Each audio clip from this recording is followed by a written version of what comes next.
నర్సాపేట ప్రముఖులకు అందరికీ ఏలూరు ప్రసాద్ నమస్కారాలు. ఈ వీడియో ద్వారా మీ ముందుకు ఎందుకు వచ్చానంటే, మళ్ళీ అలవాటుగా మారింది, బహుశా పోరాటం తప్పదేమో.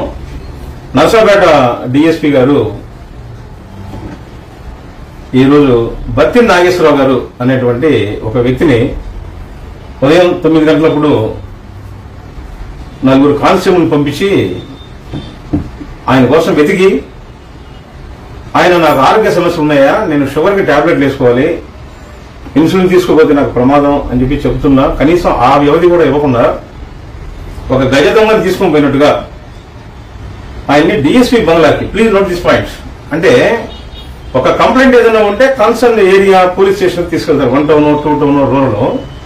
మరి ఇది తెలీదు, ఆయన్ని బలవంతంగా తీసుకుని వెళ్లి డిఎస్పీ బంగ్లాలోనే ఆయన్ని నిర్బంధించి నేను ఎందుకు చెప్తున్నానంటే, కుటుంబ సభ్యులకు సమాచారం లేదు, ఎందుకు తీసుకెళ్తున్నారు అని అడిగితే వాళ్ళ అబ్బాయికి సమాధానం చెప్పలేదు. మీరు అక్కడికి వచ్చి మాట్లాడుకోండి డిఎస్పీ గారితో చెప్పి చెప్పడం జరిగింది.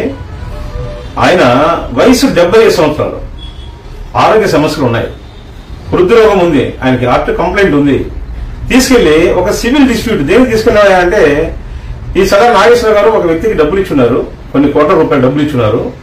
ఆ డబ్బులు తిరిగి ఇవ్వమని అతనేమో ఎగ్గొట్టేటువంటి ఉద్దేశంలో ఉండి, ఆ సివిల్ డిస్ప్యూట్ పంచాయతీని పోలీస్ స్టేషన్ లో పరిష్కారం చేసుకో, అది కూడా రేపటి లోపుగా, అంటే 24 గంటల లోపు నువ్వు చేసుకోకపోతే నీ భార్యని మీ అబ్బాయిని లోపల పడేస్తా.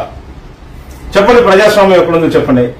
పవన్ కళ్యాణ్ గారు పిలిపించి సివిల్ డిస్ప్యూట్స్ లో పోలీసులు వాళ్ళు తల దూర్చవద్దు అని చెప్పిన వారం లోపే ఒక గౌరవప్రదమైనటువంటి వ్యక్తిని, అతను రౌడీ షీటర్ కాదు, అతను సమాజంలో ఒక గౌరవ స్థానంలో ఉండేటువంటి ఒక వ్యాపారవేత్త, కొన్ని 100 కోట్ల రూపాయలు ఉన్నటువంటి ఒక ఆస్తి పరుడు, అటువంటి ఆయన తీసుకొచ్చారు.